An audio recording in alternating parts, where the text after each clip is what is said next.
for those of you who don't know me, give you a little bit of science around the coronavirus. COVID-19 is the disease, and then a little bit to reflect on what the solutions the governments are proposing or forcing on us, and at the end, what we can try and do about it. Is that okay? So thank you. The mottos of my speeches as well have been truth and freedom. So come with me on a journey, if that's okay.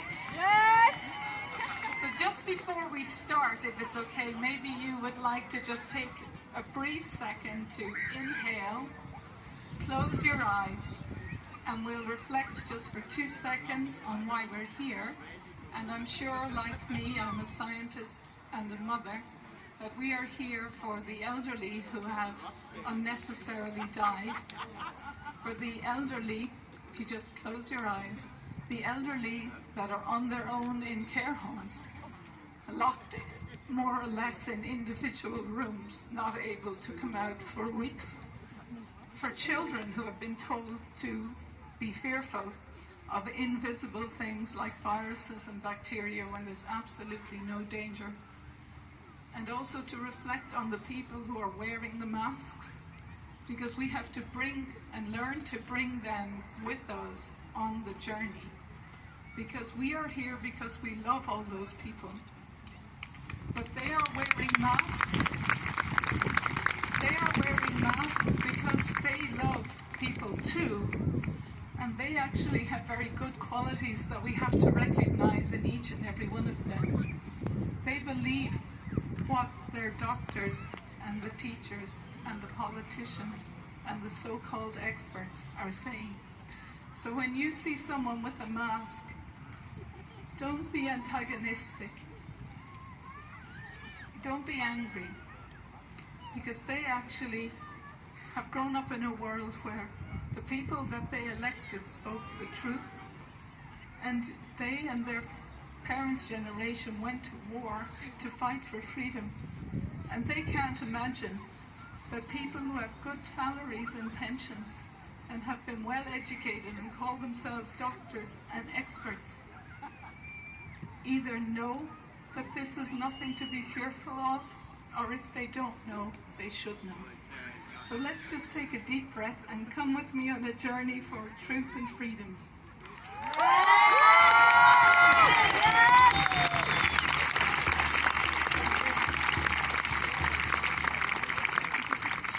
So just very briefly, my background, my degree is in molecular biology, molecular genetics. I have a PhD in immunology, where I was trying to find cures for brain tumors.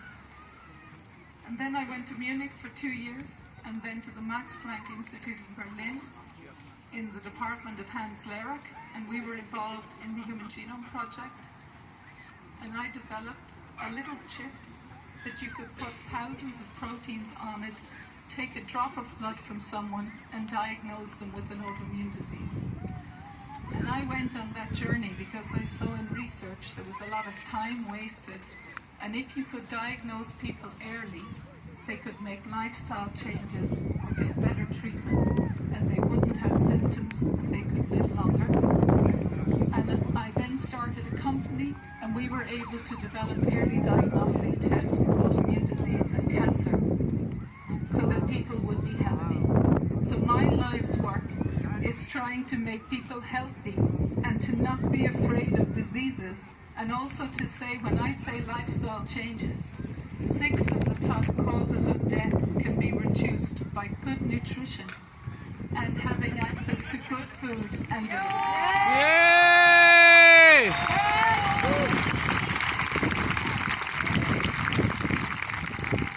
I was also involved in applying my technology to look at people who had recovered from meningitis in Africa.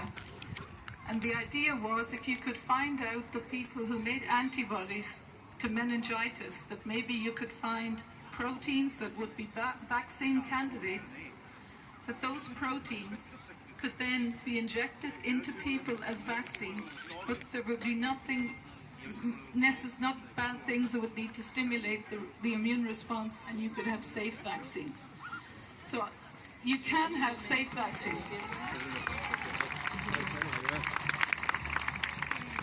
But on my journey, our technology, the first thing we did was look at antibodies used in research and in diagnostics and in pathology labs.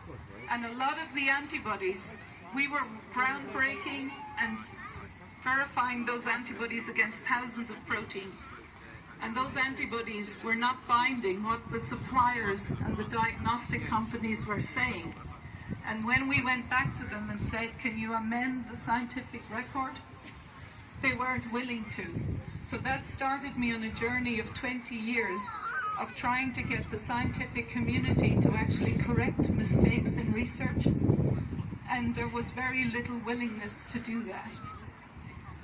So all through my career then I had to make a decision either to comply and agree with things that were not right or to try and stand up for it. And so I then started to work with the German government and the Irish government and the EU for 15 years now to try and validate medical information and research papers.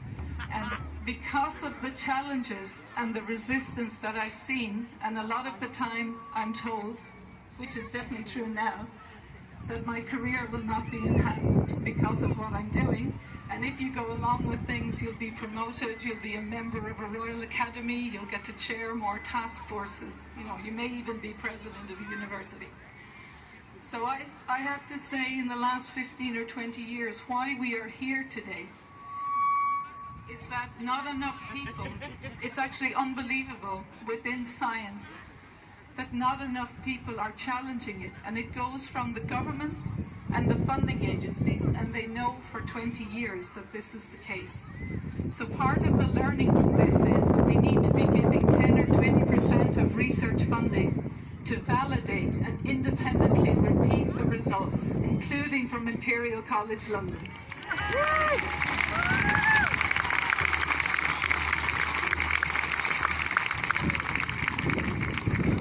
So the other reason why I'm here today, what started me on the journey, was that in the first week that my child went to secondary school, which would be about age 12, I came home from a trip to Brussels and she had got an envelope with the information around the HPV vaccine in the school. And in the first week, as all you mothers and fathers and grandparents know, you're very busy. And the vaccination was going to be on the Wednesday, and she had gone to school on Monday. And there was no patient information leaflet. And I had an interest in the HPV vaccine. And so I spent most of the night researching it. Again, this was about 2013, 2014. But what I realized is that normal parents, not normal parents, but parents, in the little leaflet it said, it'll only be a little pinprick. There's nothing to worry about here. But in reality, and first of all I should say, in Ireland there are 2.2 million women, and about 300 women have cervical cancer every year. And you can get a smear test, and it is preventable.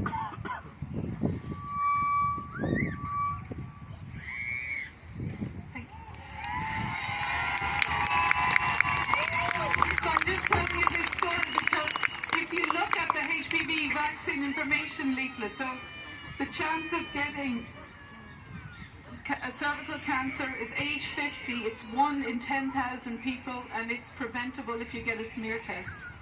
If you look at the patient information leaflet that parents should be getting, in the clinical trials, 50% of the participants in the trial, 50% had new medical conditions. There were so many. So out of 20,000, 10,000 healthy people went into this cervical cancer vaccine trial. Half of them came out with a new medical condition, and 1 in 50 had a severe adverse event like multiple sclerosis, juvenile arthritis, heart issues, and some of the girls have all of these symptoms, and they give the vaccine at age 12. So they lived their entire lives from age 12, 1 in 50, with severe adverse events.